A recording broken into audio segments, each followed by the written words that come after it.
Meche wendo yi medegbe tonle to medegbe TV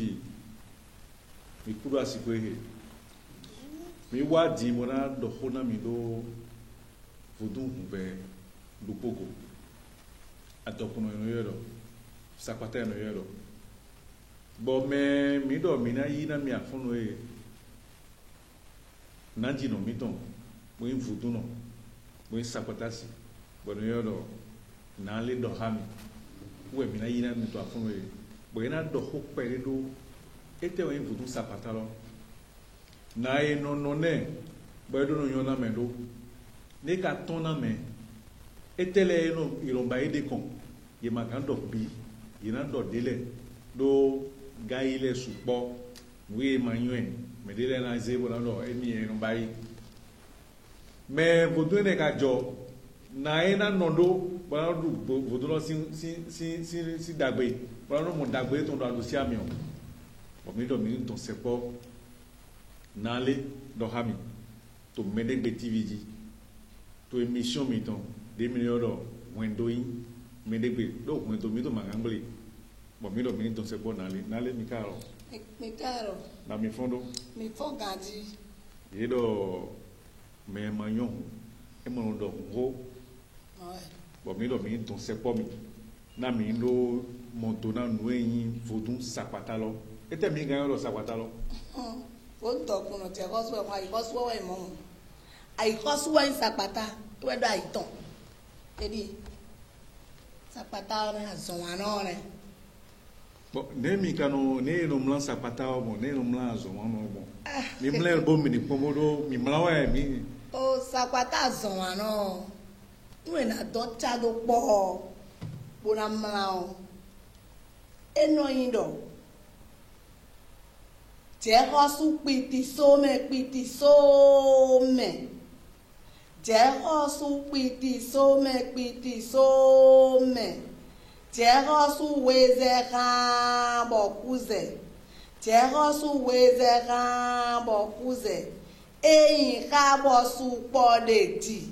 eyin kabo su podeti we jinga do me do gbe we jinga do me do gbe mo wa ino mlabon kle won ne mele sene do yesi ndo biro emission dia ke wezo sapata o ne sapata kan wa tomo ne no wa go ne no wa sapata o e jopo gbe opo e no o podu sapata siwa yan anablo lea e dobluwa do e desu ko enwe kan wini no we me asiton adona no lere ko no ano lere ko e na di nwe bo kan yin suton do podu sapata si jan poro gbe me won sapata si boyin poro ken bo suton yin ni we wa do problem no bezanto me kule debude eze wa kan to yo wede ko lo le de kon ado mo de kon debu na mo to no ya debu mana mo to no mi a ne ka no tundo melo in sapata sigbo aha de no tundo in sapata sigbo amen ko le we nu e o e ko no tun jo eno wa be amodin dile we nu e no tun ma do no tu e matuwa e kan to ko fare ya e kan fo jetere ya e ka kan bi odo bi lo du te jeson wa e do iso jo to lo de we ya iso boy wa do mo po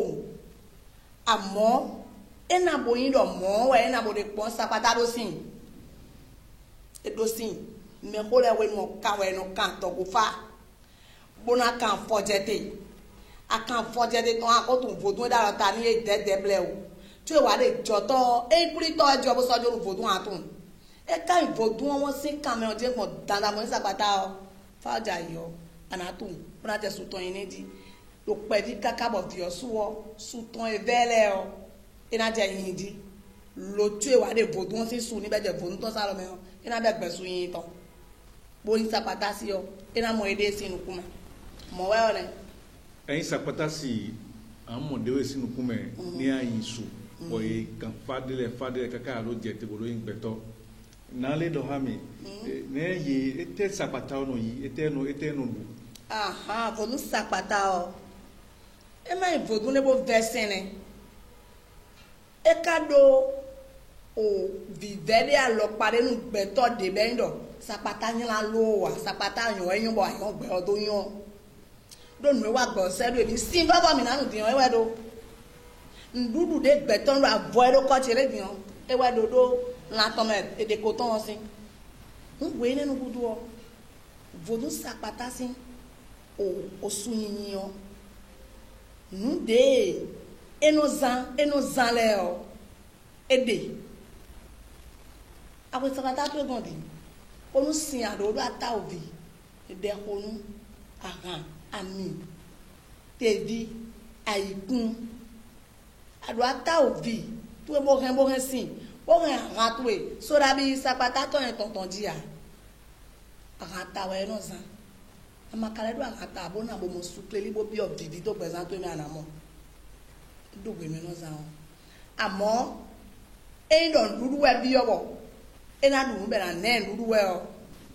koklo we no san bo no san gbo nwe sapata no san bo tun le ne ogun le gba o no san koklo le san wan ne so no e do azo e no wa na do tuton ene do mi de hay no kondo kwene me alo e do nwe me ho mi ton le to dozi no me o poeseito mi de na bandona no cleo de do no cleo de mi hadine o e o yin bia de le po e no aje we de le no bo ni e kan bi o sapata do na yi no mu koton le e no yi gbe ka bi no gbe ai ndo ma ko do ni sin bezo me no gbe ndo aje fine de ko ndo e do ko den sa ta kwa da gban bo be gbo be no bi bo yo e o e fidele we o e bi o de ki ko po won e no do vodun lo bi onu we vodun wa le no de po won ko aje no kan bi e do de po ko an to de ko gban ton ni e nuru e bi o to ana ne nuru de te we bi o e nu de ndo ne le bi we no igbero po wa de bi o de me wa na ne bo kran yin suton le o edikado untuton alopa mo we de one do me fun egbe tin bodo me join ifunu sapata o me join lo kwegbe o ye ka no kan pere ru me mo zero kwegbe ya o ye ke ya no gbe me nda nde su mi ka ki cambio mi azan de me ye ro fun no ifunu sapata lo kwegbe po we sapata ma ye ro joro mu no yi we ne e o no joro bo no yi ya o vodu to wa sin don me bo wa boy ndo dire faji wa ezonwe boy do na dra iba sen we do bo amo ejuro mi do de vodu sapata ko yin mo me bi do kike we de onyin de suma yi yo e ndo e ma ta ton mo nu me de hun e va wen do re do e to aro ton wa do me o ma mo do nu no a o ko mo da ko me be yan be ko mo be ko ja cho yin su na yin sapata yin su lo sapata na no mo ya ye no hen wa we be me mi no mo le boy no do avo de le bon do nu no me ne le o mete o télévision me de gbe ti bi le o mi do ko jo o wa gbe mi ene le o agba e me nte mo fa agba de me nte mo fa o vodun no de do mo e mi de dimbo vodun no bo din trolo din ko vodun no ko inu bi sese no dimbo po kero na lo bo te no ko nu bi lo ko e o yen onye no yen do fine ko me do din sin nuedo zombo gbe o do wuru bo o kuma da iton le do meme bi o we o e we yin we ni o de kan bi o mi de o do fi asiga wa na plan fi de ma siga ino plan wa e ko mo avo e no mo me si ba no juro me be do i hora ki me de mo no mo nu e me de o ka wa gbe o be no juro me be no i blow wa be to do yin no le juro mi do mi zon mu tesin de kwena bi emi na mo na go po yin na de su rembo emi na zon mu te di de yin su o vodun te ti ndo a yin ze juro bo zon na me e yin da bi o vi vodun o nu e nawe boy de su na nu e gbon vo amo ya te be mi ya wa fi di yin si zon mu ne nu ya amo ye lo ti juro bo si zon e di bo no juro mi vodun no bono dro bon we e mano blow ai ro bi blow ai hon be kla de ponu ye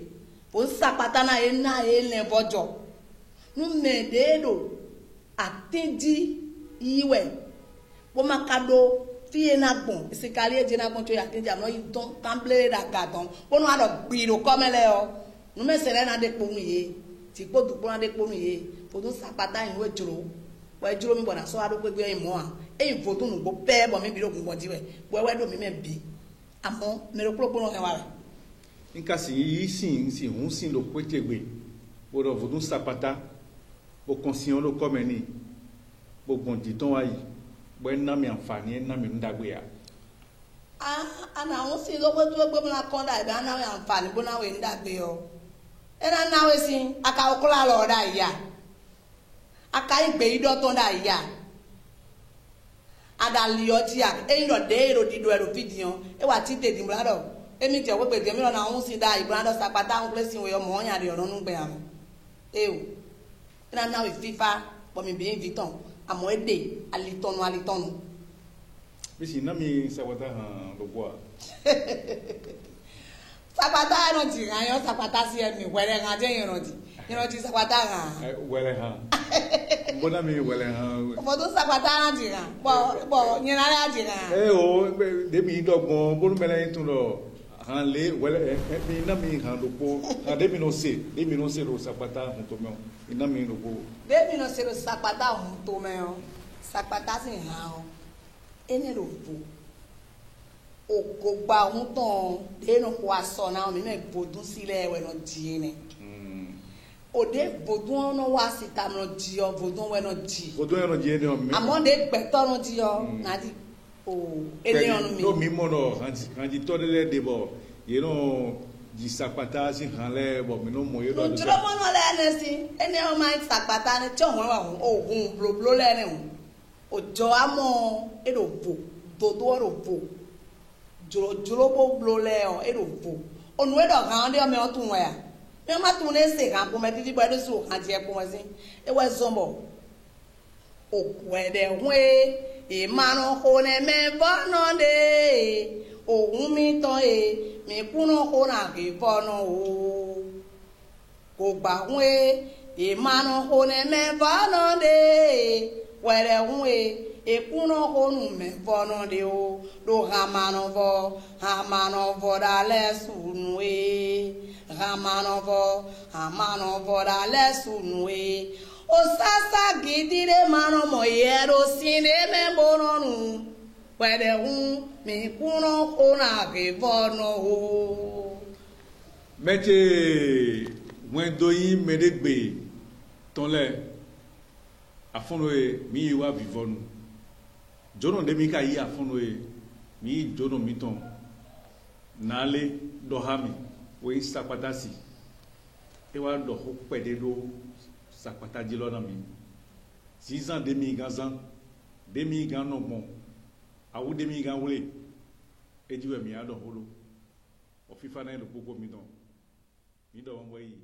asande bo